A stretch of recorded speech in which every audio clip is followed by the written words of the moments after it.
I want to hear you Yes. former military, Yes. Pam Keith, former politician in them streets. You wanted to represent your district in Florida to give them a better life. You know, what is it that you want to tell us about this system? Okay, so just to give your listeners a background, I have a military background and I was a JAG, which means that I defended soldiers and sailors who got into trouble, right? So that I was a Because professional. you have a law degree. Right. And I Okay. I was a professional excuse maker, right? But because I had that military excuse and that military misconduct excuse, I have a basis on which to compare it to police misconduct issues, right? And currently, my current job, I represent a whole lot of police officers who are Black women and whistleblower police officers who are trying to fix the system from within. So I have a basis from which I speak. The last caller talked about the liability issue and what will happen. What they don't seem to connect, or what they're missing in that analysis, is that in order for the police officer to be found guilty or to be found liable, a prosecutor would have to decide that they're going to prosecute a police officer. And here's where we have a problem. We do not understand the incestuous relationship between prosecutors and police officers. If you are a prosecutor, you rely on police officers to make your case every single solitary day. And if you get a reputation as a prosecutor who goes after police officers, then guess what? Police officers are not going to help you make your case. Do they care that some bad guy might get off? Not really, because there's more bad guys out there. But what they're not going to do is show up and help you make your career as a prosecutor successful if you're going after police officers. So one of the things that I proposed and ran on was that in a case of police misconduct, the prosecutor for that case should be seconded from another jurisdiction, that they're not answerable to that police department. Wait, hold on, Pam Keith. So are you saying there's a possibility that these officers will not get prosecuted or charged? In this particular case, probably not, because of the public outrage, but I assure you, and this is the point I really wanted to get to, though, that's not the first rodeo of those officers doing something shady on somebody. They weren't standing around watching for the first time ever somebody getting brutalized. I'm saying that it had to get to the death point where it became obvious that they should be prosecuted. I'm telling you that in the city of Memphis, like the city of DC, the city of Houston, or even the rural parts of Louisiana, they brutalize people all the damn time and it never gets prosecuted. Why? Because a prosecutor would never take up that case. They would never, especially if that individual ends up in incarceration. If they end up in incarceration, the presumption is, well, you must have done something to get there. It doesn't matter if you were brutalized on your way to the jail to them. If you're in jail, then you've given up your right to hold police accountable for the way they treated you. Right? But if there's a different jurisdiction, don't the police officers do the blue line thing, jurisdiction to jurisdiction? Like, not necessarily, they do, but for example, if I took a federal prosecutor out of Oakland, California, to prosecute a state case in Mattapan, Massachusetts, would the prosecutor in Oakland think that their future is going to be stopped by the ire of Massachusetts FOP Lodge 1720? Probably not. There could be, but in reality, politics are local, right? And so the reality is that as long as that prosecutor is not being retaliated against with their own police department, they might, but again, I think it's less likely. You can't fix everything, but you can make things less acidic, is what I would say. But the thing that I really came on here to talk about, and thank you for giving me the platform to do so, is to get people to understand that when we talk about police reform, what we always talk about is the way the police engage with the community. And what we don't understand, and what is the most seminal thing to understand, is that before police officers engage with the community, they can engage with each other.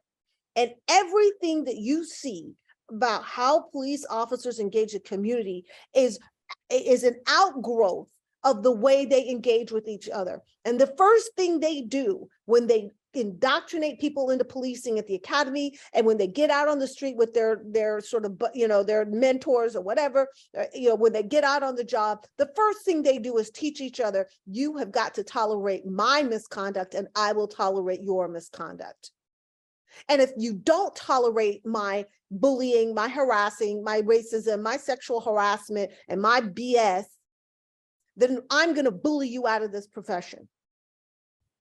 And you have to understand the number of good people who went into policing and got bullied out of policing because they wouldn't stand idly by, or because they complained about the way things were being done or being done. You know, they saw jump outs, they saw evidence being planted on somebody, they called out the unlawful police chase. The number and the way that they do it in policing is completely different than the military. Right. So just for your listeners, let's compare military to police for a hot second. In the military, you have a brothers at arms attitude. Absolutely. I got your back, you got my back. But who is us and them? In the military, us is the military. Them is enemy combatants. It's not American civilians, and it's not even local civilians. Right. That's the them. Second of all, in military, everybody's moving every 2 or 3 years. Why? So that they don't have encampments and entrenchments and cliques. If you're a good military officer or a military soldier, you're going to be good from one duty station to the next. If you're a lousy person, you're going to be bad from one duty station to the next. They weed out the bad apples. Another thing is that military has a zero tolerance policy and culture around deceit, around misconduct. Misconduct sometimes can be forgivable. Oftentimes it's not, right? But deceit about misconduct is totally not tolerable, right? And I represented people who got caught up because they were trying to cover up for their buddy. You try to cover up with your buddy, you're out just as quickly as he is, right? So that is a different culture. And finally, military doesn't have unions, right? It has a sort of quasi due process system, either administratively through the administrative separation process or in courts martial. And that's my job as a JAG. I defended guys that got into trouble for weed, for being absent from work, from beating up a fellow sailor, whatever. I defended them. They had their due process, but there was no union that could bring this giant pot of money to bear and choose who was going to arbitrate this decision and then blackball anybody that was too hard on officers so that they could never arbitrate again. Like, they don't have that system. And that is why you don't see this kind of behavior in the military that you see in policing. But a lot of people who were in the military come over to policing. Where they can have a free for all, apparently. They bring that us against them mentality, but don't make the switch that them is now civilians that they're supposed to be serving. Is there a fix for this? Dr. Coretha Mitchell is here. Pam Keith is here. You know, we're always about solutions on the Karen Hunter Show. What's the fix? You smiled when I said, is there a fix for this? So you apparently thought about this. I'm so glad you asked me. Okay, because I've been sitting on this all day, girl. Okay, so what we do currently is we have civilian oversight. We say, we're going to do more transparency. We're going to make you do more reports. We're going to put body-worn cameras on you. And everything that we do in terms of police reform is about us telling them what to do. What you don't understand is that in that mentality, every time you tell them what to do, you trigger in them the, you don't know who we are, you don't know our job, you don't bear our risks, and you actually entrench them in their little clique. They become even more virulently, no, we're not going to let you tell us what to do. So the chiefs of police will give all this mouth noise about how they're going to be transparent and they're going to be different, whatever. But a police chief that's really holding his people accountable is not going to be supported by the rank and file. They're just not going to be successful over the long haul. So chances are police chiefs are the people who can talk to the city council and the county commission, but then turn around and have the backs of their men and women in uniform. Because if they don't have that, they're not going to be successful. So every model we have of oversight is us telling them what to do. Bad model doesn't work. But here's the thing you need to know about police officers. They are motivated just like everybody else by money, their pensions, their retirement, their wages, their benefits. They get great benefits. This is one profession you can go into without necessarily being the world's brightest person and make a really good living for a long time and a lifelong pension. And what we need to do is tie both retention, promotion, and pension to good behavior rather than bad behavior. Right now, what it takes to stay in the police department is to keep your mouth shut about what you see. But what if we change that system? What if over time, in little ways, everyday kind of ways, we call out the bullies, the harassers, the power trippers, the egomaniacs, the naturally sociopathic, if we can weed those people out. And the way to do that is a very simple mechanism that I came up with, which is really kind of obvious. Okay, Karen, I'm gonna take you back to when you were a youngster. Oh my Remember goodness. when you had grades, report cards, at least when I was a youngster, I'm older than you. But when I had a report card, I had my academic grades and then I had my citizenship grades. And the citizenship grade told about how often you showed up to class tardy, whether you were talking in class or you were cutting up, right? And that citizenship grade would tell your parents what your classroom behavior was, right? So Oh, let's just, For the record, I always needed an improvement in I the did too. behavior. Yes, I wouldn't I did shut too.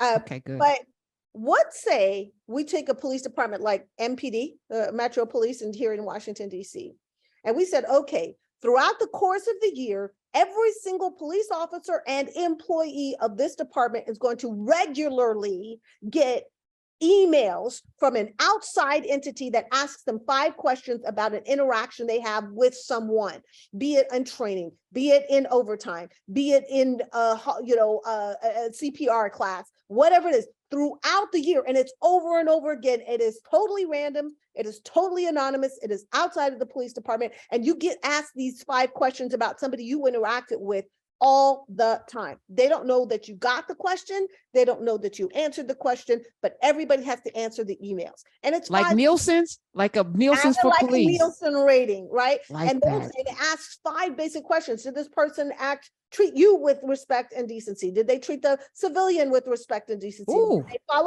Did they follow the policies and procedures as you understand them? Would you work with this person again? Do you fear this person in any way? Those 5 questions get asked over and over again. And over time, because it is truly random and truly anonymous, nobody knows that you answered, that you got it, when you got it, and who you're, then everybody's always wondering, well, did I get a bad Is score? this right? Right. Do you have these questions somewhere, Pam? Because I'm looking at our time right now. I want to, do you have these questions? Do you have, I wrote something about this. I can send it to you. But to finish my goodness. thought, and I know you gotta run over time. If every year you get a report card on what your aggregate number is, right, from all the people who surveyed you, the first year you get below a 75%, you just get counseled. The second year you get below a 75%, then you get training and serious counseling, and then the last year you're out. Fired. You're fired, and you have now we have to have a database so that Joker can't go to the next state and get a job. Exactly. But over time, the police officer would change their mindset, because they would realize that if I got a low score this year, I better be doing better next year, or I could be out. If I want to promote to sergeant, I better be hitting that 85, because if I don't have an 85, it doesn't matter how well I did on the sergeant's exam. I'm not being promoted. I love that. I love that.